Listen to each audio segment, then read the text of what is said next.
Saya mengerti sekarang. Saya mengambil benda ini dari kamu. Iya. Ini adalah milik kamu. Iya. Kemudian saya akan menaruhnya di dalam sini.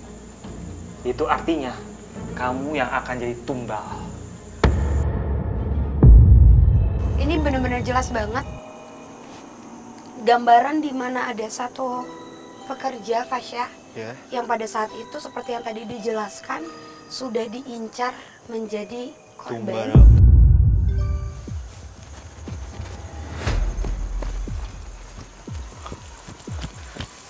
Asalnya dari sini. Sini. Sosok perempuan yang sepertinya dicekuk. Sosok kitab itu semakin dekat.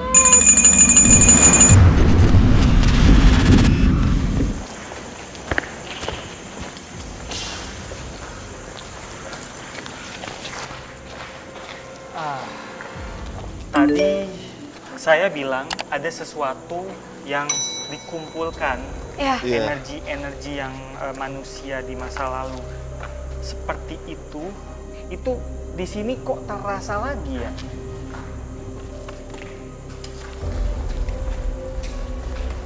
Pelan-pelan Kak Rudi, hati-hati. Entah apa yang dicari Rudi, namun yang pasti pencarian ini akan membuktikan sesuatu terkait cerita kelam tempat ini. Pelan-pelan, Kak.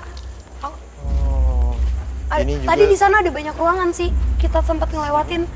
Iya, ini juga sepertinya ruangan tempat alat-alat berat itu berada ya. Pembuangannya juga di sini. Iya. Tadi kita ngelewatin banyak pintu. Iya, saya nggak tahu tepatnya di mana, tapi kayak semacam ada sesuatu ya tragedi kelam terjadi itu. Coba ada kita ke yang depan. cekikikan lagi, coba. Pelan-pelan.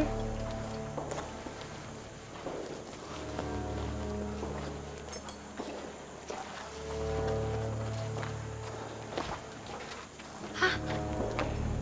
Fasya. Iya. Itu apa ya? Rasanya dari sini. Hah? Ini apa ya? Astagfirullahaladzim. Permisi, assalamualaikum.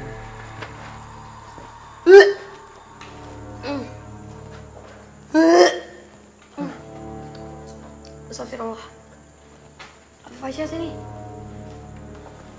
Jangan bisa sendiri, Fasya. Dan benar saja, sesuatu yang tak lazim berada di salah satu ruangan tempat ini. Ini ada tulisannya, Kak. Aduh, hati-hati Kak Frisly atau Kak Rudi kalau ngambil. Takutnya. Aku sama Kak Frisly dibawa Kak Rudi ke salah satu ruangan yang di dalamnya itu seperti ada rumah-rumahan yang kalau dari penjelasan Kak Rudi itu menjadi salah satu tempat pesugihan itu terjadi, dan itu yang menjadi salah satu media ibadah kepercayaan orang Chinese. Tapi yang bikin aku kaget yaitu tempat itu malah disalahgunakan oleh orang yang tidak bertanggung jawab dan malah dijadikan tempat pesugihan gitu. Di sini tempat ditaruh sesajen, persembahan. Ada banyak barang yang ditaruh di sini, persembahan, dan ada beberapa barang yang biasa dipakai seseorang. Contohnya seperti gesper, terus celana, kemudian ada jam tangan dan sebagainya. Perhiasan atau ya apapun itu yang dipakai manusia itu seperti ditaruh di dalam sini dengan suatu tujuan. Sebentar. Aduh.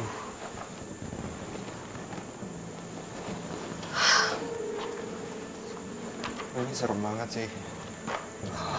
Pertama kalinya aku melihat ada hal-hal kayak gini.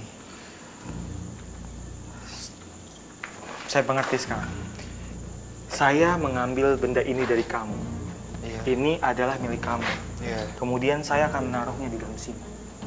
Itu artinya kamu yang akan jadi tumbal.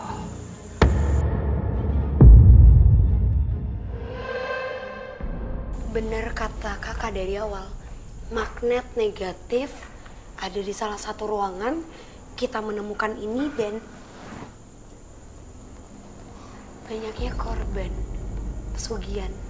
Berarti memang benar Kak, ini adalah tempat untuk mempersembahkan.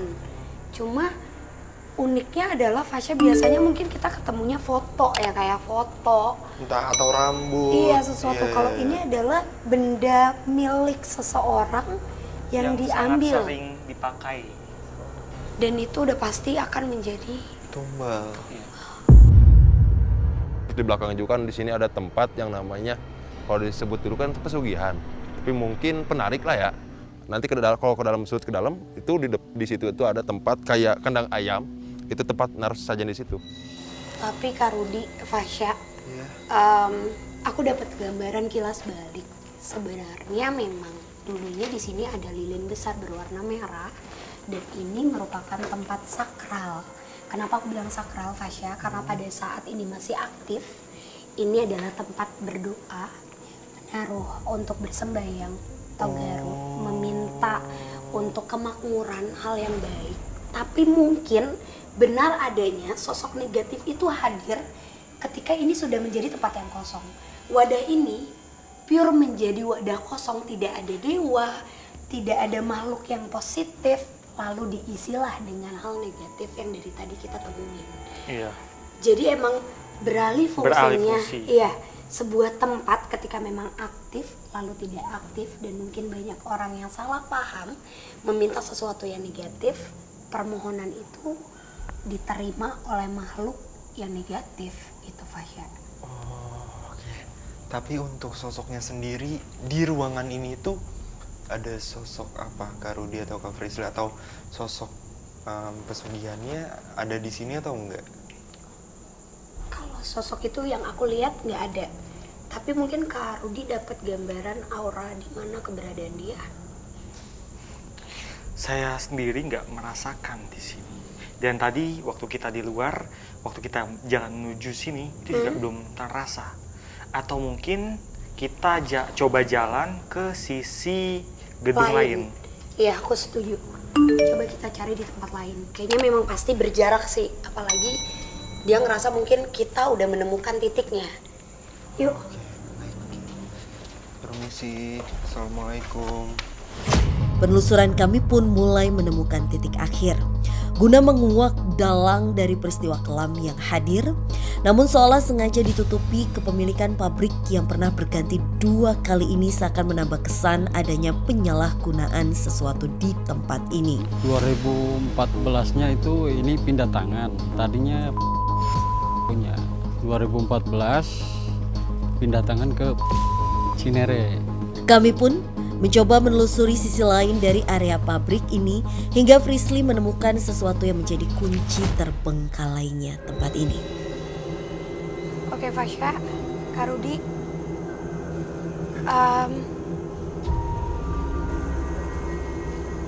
tadi Fasya sempat bilang apabila sesuatu yang memakai atau mengikat antara manusia dengan mereka, atau kata simpelnya pesugihan, gak mungkin tutup. Betul. Aku dapat benang merahnya peristiwa yang pernah terjadi di sini. Ini benar-benar jelas banget.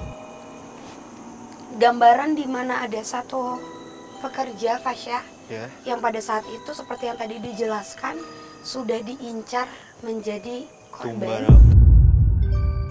Dan dia waktu itu melihat ada temannya itu seperti meminta pertolongan. Oh. Karena sebelumnya airnya itu tidak secetek ini, Fasya, Iya, tinggi. itu ada bekas airnya tuh Iya, kayaknya. batasannya. Batasan. Ini pembuangan. Jadi airnya itu memang tinggi.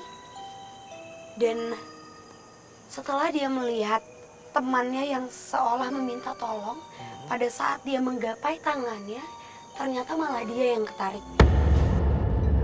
Dan sosok yang seperti temannya itu bukan manusia, melainkan adalah makhluk yang menyerupai. Yang memancing dia untuk menyelamatkan, tapi ternyata menarik dia ke dalam sini. Iya, karena emang dituju untuk menjadi korban. Tapi sayangnya ada pekerja lain yang melihat itu lalu dibantu. Jadi tidak ada peristiwa kematian di pembuangan ini. Memang sudah tertolong. Ya, oke. Dari itu,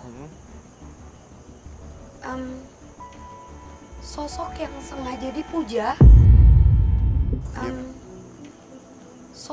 sengaja dipuja, itu marah karena dianggap tidak sesuai dengan perjanjian. Sudah ada perjanjian di mana hari ini kamu harus memberikan tumbal.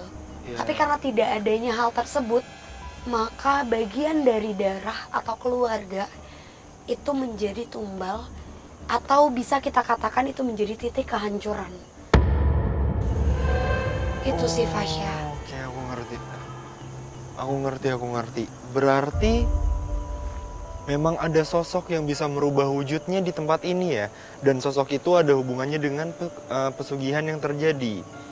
Lalu tutupnya tempat ini itu dikarenakan ada salah satu, mungkin bisa aku bilang tumbal, yang selamat. Betul Fasya. Apa yang dikilas balikan Frisly memperkuat adanya peristiwa salah seorang pekerja yang pernah tenggelam seolah ditarik. Namun syukurnya pekerja tersebut berhasil diselamatkan. Kayak karyawannya dulu pernah mandi di situ, di bak itu. Jadi dia tuh kayak ada yang nangkap, ditenggelamin. Sini. Keburu ketolong.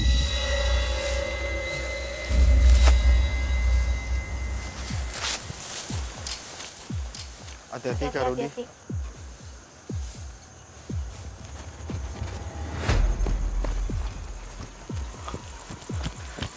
Asalnya dari sini. Bak gayung bersambut, Rudi merasakan kehadiran sosok astral yang disinyalir sebagai akar cerita kelam yang menimpa para pekerja. Dia datang. Sebentar lagi dia sampai. Sini kamu.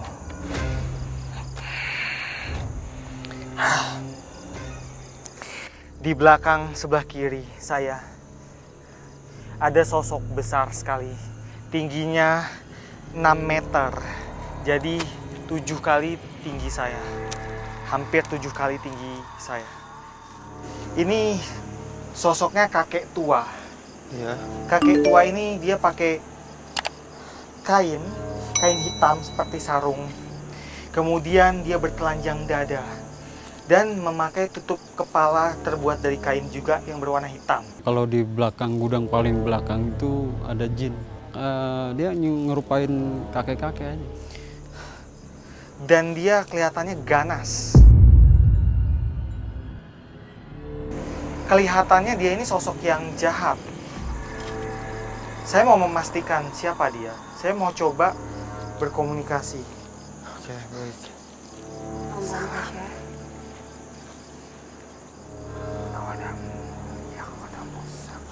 Oke pemirsa, sekarang Kak Rudi sedang mencoba berkomunikasi dengan sosok yang tadi Kak Rudi jelaskan.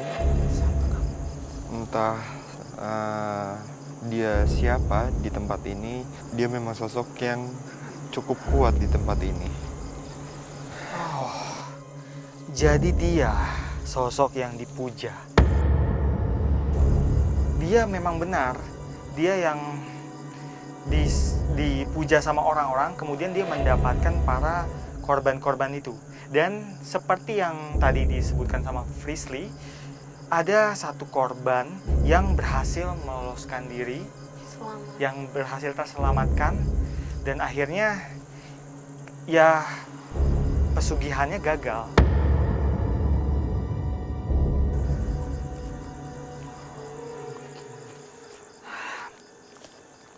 Kak Rudi, hati-hati Kak Rudi. Dari mana kamu? Untuk sosok ini Kak Rudi, dengan cara apa saja sosok ini itu mencelakakan para pekerja di tempat ini yang dianggap menjadi tumbal bagi dia. Dengan cara apa kamu mengambil tumbal.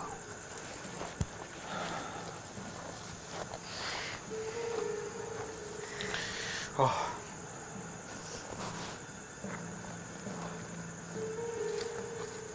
Oh. Oke, saya paham.